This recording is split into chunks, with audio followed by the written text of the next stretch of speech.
Hi and welcome to the video. This time I thought I would talk about sketchbooks and why I'm switching from using just one sketchbook to having 5 different sketchbooks. And simply put, I had one thing that bothered me more than anything, and that was the type of binding. My old sketchbook was a thread-bound hardcover sketchbook, which, as nice as it sounds, it really meant that the pages wouldn't lay flat, and when they didn't lay flat, it felt like I was fighting with the sketchbook every time I used it, and I couldn't just leave it open to let something mixed media, something with a wet technique, just air dry. I had to force it to lay flat with heavy objects, and that's not a reliable method, and it's not a great way of doing it. And since I like to switch quite frequently between using acrylic paint, watercolor, and also drawing a lot, I realized a while back that I need to switch from using just one sketchbook to several. So these two here are my wet medium sketchbooks. They are both mixed media, and the Canson I have used before. I love it, but it is an A4. The previous one I had was an A5, was an A3, and A3 took up a lot of space. It was really troublesome to use, and it felt like, oh, now I have to use up the entire page to be worthy of using the sketchbook at all. So I ended up not using it that much, but I thought this time I would get an A5 of the Canson Mixed Media XL textured, and the reason for that is I usually prefer painting in A4 or A5, and for the A5 I thought I would try a new sketch pad that I haven't used before. So I got this Faber-Castell mixed media pad, and while Canson is 300 grams per square meter, the Faber-Castell mixed media is 250. So I'm looking forward to see if there's any noticeable difference in how wet techniques work. I use a lot of acrylic paints, and sometimes to get a flatter paint I add some water. So I'm gonna have a little look and see how much the pages buckle, and I know that the Canson mixed media, it buckles quite a lot, and I don't mind it because it's a sketchbook, it's not finished art pieces. And this mixed media pad from Faber-Castell, since it's only 250 GSM, I'm wondering, does that mean that it will buckle more? Because that's not always the case. Sometimes you think a thinner piece of paper will automatically mean that it buckles more, but that's not always the case. And this also has less texture on the pages, and the thing they have in common is that they are both acid free, and they are both 30 sheets of paper each. And these 3 are for drawing in, and the reason why I got 3 different sizes is because I thought this big one, the A4, that's where I would do the bulk of my exercises and learning and improving techniques, and I could do a lot of sketches on the same page and get a lot more out of it. And disappointingly, the Dollaroni only had 25 pages. It's great. I haven't tried it yet, but it seems like it's just as good as the other ones for drawing in. But what I've noticed is, since it only has 25 pages, I feel kind of tentative to using it because it feels like I'm already short on pages. I'm already running out of pages, so I want to be more careful about when I use it, why I use it, and stuff like that. This small one is 11 centimeters wide and 16.5 centimeters high, and it's 120 GSM, and it's great for showing off small stuff when you want something isolated. You don't want a scene, you don't want to draw a big thing. It's perfect. And because it's small, even though it's 100 pages, no, sorry, it's 80 pages, you still get a lot of use out of it. And I thought, even though I don't really go outside and draw that often, having a small one that's easier to carry with me might make me a little more encouraged, at least now when, spring and summer is coming around the corner. It might be a little bit more fun to go outside, just bring a couple of pencils and, fill a page. That's basically what I'm hoping for with the small one. And the big one, the A4, it has 100 pages and it's 160 GSM, so it's a little bit sturdier. This small one is 120 GSM. This A5 size is 150 GSM, but I've only had them for a few days, so I haven't used them that much. But so far, I really like the A4 one. I have done some sketches, I have practiced drawing noses and had a lot of fun with that. And the paper quality is really good. You can be kind of rough with it because it is a thicker paper. It handles more layers without flattening the fibers and making the page look shiny in spots. So it keeps the sketches looking matte even when you have layered with a lot of pencils and a lot of strokes in the same area. So it's super high quality. I really love it. And the fun thing about all 5 of them is that I can see them working for different things. And one of the major reasons why I switched from my previous sketchbook, which was high quality, really high quality, and I had to import it from a different country.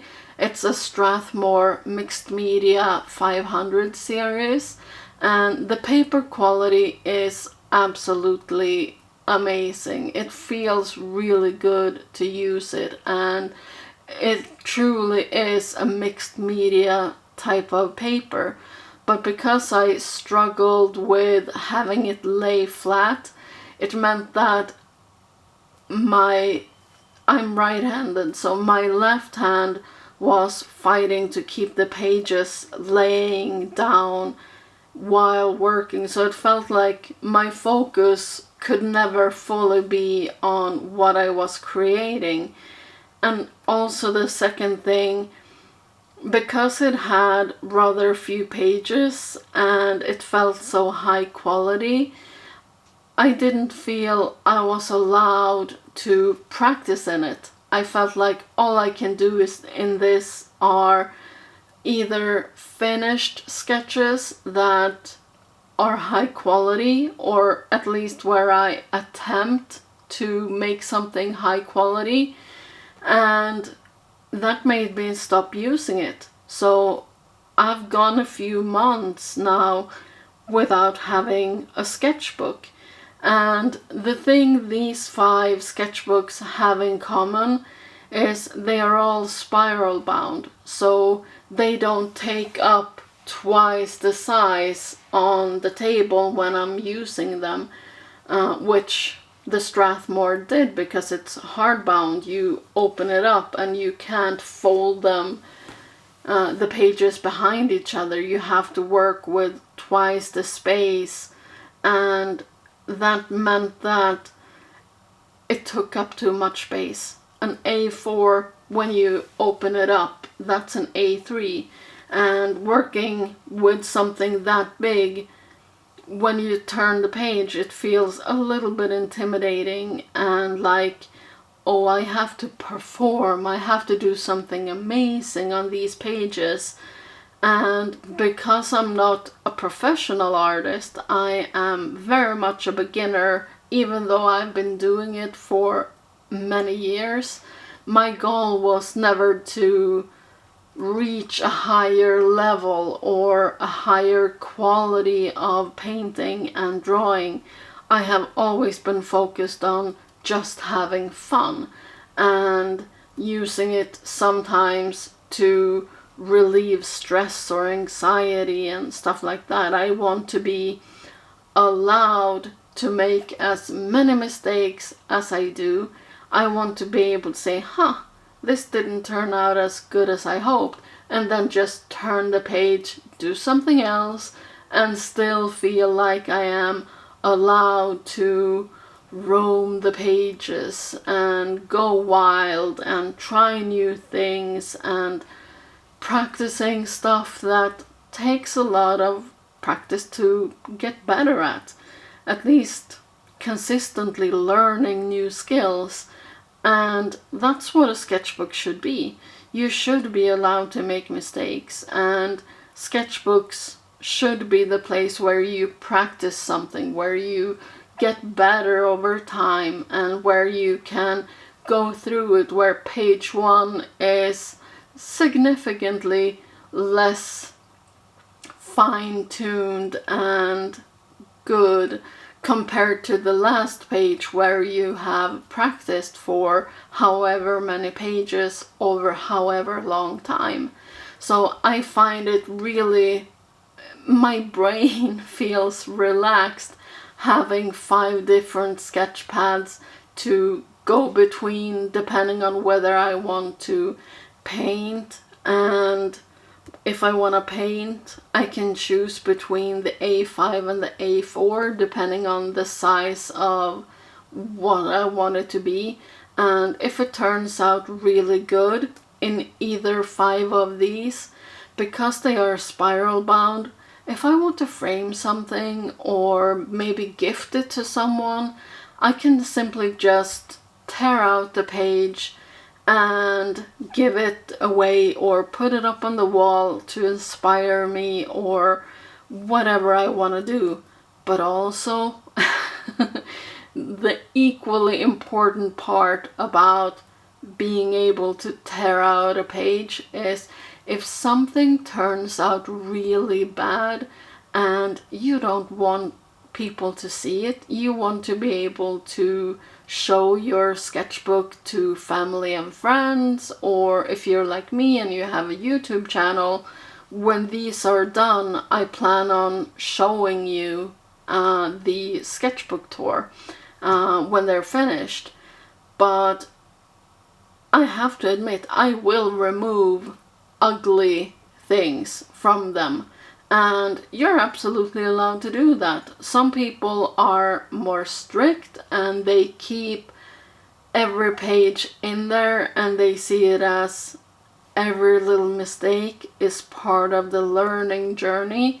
And I absolutely respect that.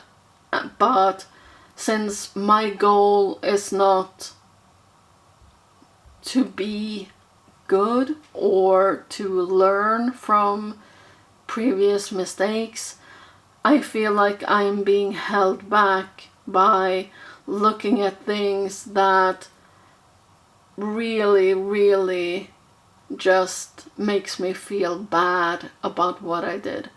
Maybe that's just me, but I don't think so. I think it's quite common with people in general, where you learn something from that mistake, but you don't have to have that mistake staring at you every time you open your sketchbook.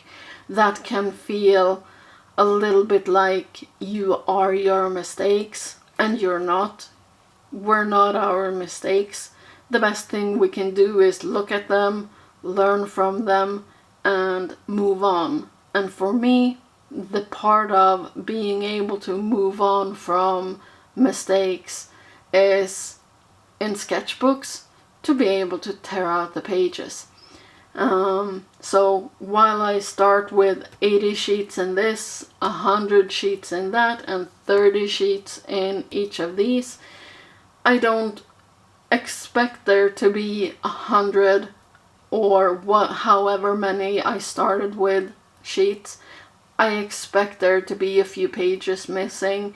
So if you come back and watch one of the sketchbook tours in the future and count the pages, I'm pretty sure there will be pages missing in all 5 sketchbooks, and that's totally okay.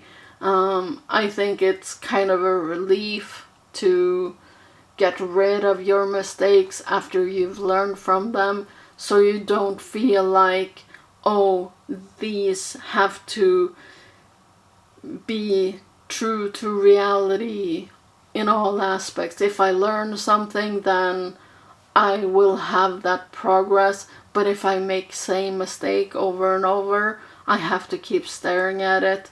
That's not fun. It's not adding anything real to what you're doing.